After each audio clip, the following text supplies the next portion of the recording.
Good evening everyone. সকলোকে নমস্কাৰ জনাইছো। আজি আমি তৃতীয় শ্ৰেণীৰ তৃতীয় পাঠৰ যেটো অহং প্ৰভাতে উত্তিষ্ঠামি পাঠ আছে এই পাঠটো আমি ভালদৰে আজি উচ্চাৰণৰ সৈতে পাঠটো বুজিবলৈ চেষ্টা কৰিম। আমাৰ যেহেতু মৰ্নিং ক্লাছ চলি থকাৰ কাৰণে আমি আমাৰ যি সপ্তম পিৰিয়ড হেতু আমি কৰিব পৰা নাই সেই কাৰণে মই কোৰ্সটো পিছুৱাই থকাৰ বাবে মই উচ্চাৰণখিনি দি দিছো। তোমালোকে ঘৰত ভালদৰে উচ্চাৰণৰ সৈতে পঢ়ি বহিত তুলি লবা আৰু মুখস্থ কৰি লিখিবা। আৰু ইয়াৰ লগতে মই অৰ্থখিনি বুজাই দিবলৈ চেষ্টা কৰিম আৰু তোমালোকে অকল অৰ্থখিনি বুজাৰ কাৰণেহে কৰিবা, লিখিব নালাগে। অসমীয়া অৰ্থ লিখিব নালাগে, জাস্ট আমি ভালদৰে পঢ়িম আৰু মুখস্থ লিখিম, ঠিক আছে? তো তোমালোকে ঘৰত অভ্যাস কৰিবা পৰিব। মই এবাৰ ট্ৰাই কৰিছো পাঠটো উচ্চাৰণ কৰাৰ লগতে পাঠটো বুজাই দিয়া, ঠিক আছে?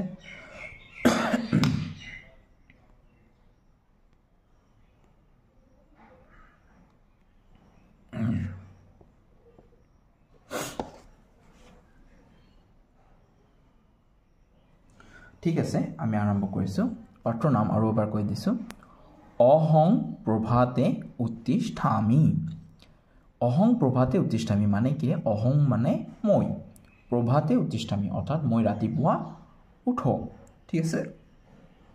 এতিয়া পাঠটোত কি কৈছে আমি ভালদৰে পঢ়ি যাওঁ আৰু লগতে বুজিম। এবাৰ এটা পেৰালৈকে পঢ়ি যাওঁ, তাৰপিছত উচ্চাৰণখিনি চাওঁ, তাৰপিছত আমি বুজিবলৈ চেষ্টা কৰিম, ঠিক আছে?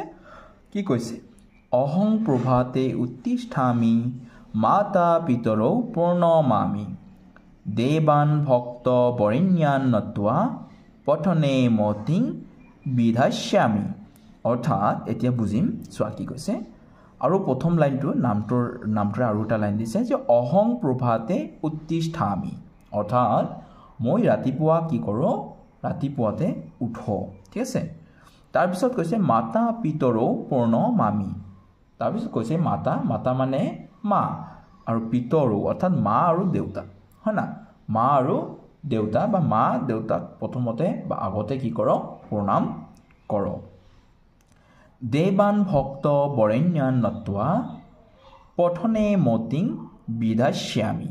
তাৰপিছত কি কৈছে? দেৱান মানে আমাৰ যি দেৱতা ঈশ্বৰ, হয় না?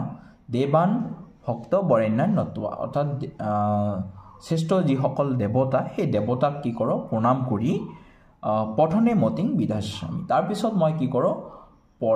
পঠনে অৰ্থাৎ পঢ়াত, মতিং মানে মনোনিৱেশ কৰোঁ। তাৰপিছত মই কি কৰোঁ? পঢ়াত মনোনিৱেশ কৰোঁ, ঠিক আছে? আমি নেক্সট পেৰাটো এতিয়া বুজিম। আৰু এবাৰ মই কৈছোঁ, অহং প্ৰভাতে উত্তিষ্ঠামি মাতা পিতৰৌ প্ৰণমামি দেৱান ভক্ত বৰেণ্যান নত্বা পঠনে মতিং বিধাস্যামি, ঠিক আছে? এতিয়া আমি নেক্সট পেৰাটো বুজিবলৈ চেষ্টা কৰিম, ঠিক আছে? তাৰপিছত কি কৈছে চোৱা, বিদ্যা বিলম্বং শালাং গচ্ছন পঠ্যাংশান অবগচ্ছামি সৰ্বান বিষয়ান সহ্যগধিত্ব বুদ্ধি বিশদতাং প্ৰাপ্নোমি। অৰ্থাৎ চোৱা এতিয়া কি কৈছে, বিদ্যা বিলম্বং শালাং গচ্ছন, অৰ্থাৎ কি কোৱা হৈছে যে বিদ্যা বিলম্বং, অৰ্থাৎ বিদ্যা বিলম্বং মানে ধৰা পলম, বিলম্বং মানে পলম, যে পলম নকৰাকৈ মই কি কৰোঁ? স্কুললৈ যাওঁ। মই পলম নকৰাকৈ স্কুললৈ যাওঁ আৰু কি কৰোঁ? পঠ্যাংশান অবগচ্ছামি, আৰু পাঠবোৰ বুজি লওঁ বা বুজি পাওঁ। যে মই পলম নকৰাকৈ স্কুললৈ যাওঁ আৰু পাঠবোৰ কি কৰোঁ? বুজি লওঁ বা বুজি পাওঁ। তাৰপিছত কি কৈছে? সৰ্বান বিষয়ান সহ্যগধিত্ব বুদ্ধি বিশদতাং প্ৰাপ্নোমি। তাৰপিছত কৈছে যে ইন্দ্ৰিয়ৰ সন্তুষ্টি যিবিলাক বিষয়বস্তু, এই সকলো বিষয়বস্তু অৰ্থাৎ সৰ্বান বিষয়ান, মই সকলো বিষয়ে কি কৰোঁ?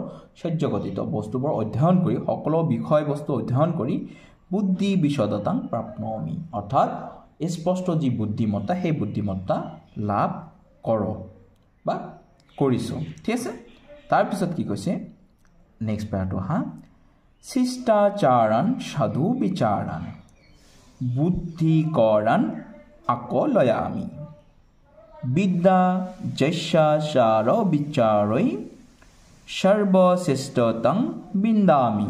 তাৰপিছত কি কৈছে চোৱা এবাৰ আৰু এবাৰ কৈছো শিষ্টাচাৰণ সাধু বিচাৰণ বুদ্ধিকৰণ আকলয়ামি অৰ্থাৎ চোৱা শিষ্টাচাৰ অৰ্থাৎ আচাৰ ব্যৱহাৰ হয়না সাধু বিচাৰণ যে ভাল চিন্তা আৰু বুদ্ধিৰ মই কি কৰোঁ বুদ্ধিকৰণ আকলয়ামি অৰ্থাৎ বুদ্ধিৰ মই শলাগ লওঁ যে আচাৰ ব্যৱহাৰ ভাল চিন্তা আৰু বুদ্ধিৰ শলাগ লওঁ তাৰপিছত কি কৈছে বুজা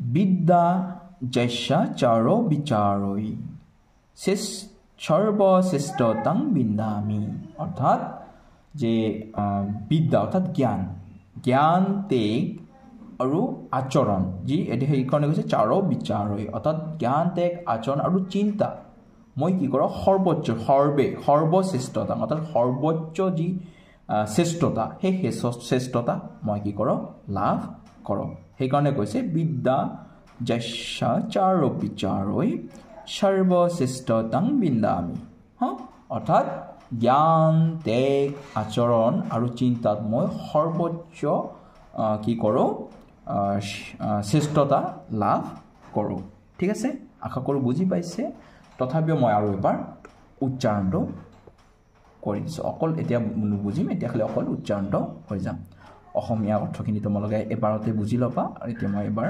উচ্চাৰণটো আৰু এবাৰ কৰাই দি আছোঁ অহং প্ৰভাতে উত্তিষ্ঠামি মাতা পিতৰৌ প্ৰণমামি দেৱান ভক্ত বৰেণ্যান নত্বা পঠনে মতিং বিধাস্যামি বিনা বিলম্বং শালাং গচ্ছন পঠ্যংশন অবগচ্ছামি সৰ্বান বিষয়ান সজ্জগধিত বুদ্ধি বিশদতাং প্ৰাপ্নমি নেক্সট পেৰাটো আৰু এবাৰ উচ্চাৰণ কৰি দিওঁ শিষ্টাচাৰণ সাধু বিচাৰণ বুদ্ধিকৰণ আকলয়ামি বিদ্যা যস্য চাৰো বিচাৰৈ সৰ্বশ্ৰেষ্ঠতাং বিন্দামি ঠিক আছে ধন্যবাদ আশা কৰোঁ সকলোৱে বুজি পাইছে এইখিনি ভালদৰে সকলোৱে পাঠটো উঠাই মুখস্থ কৰি ল'বা ধন্যবাদ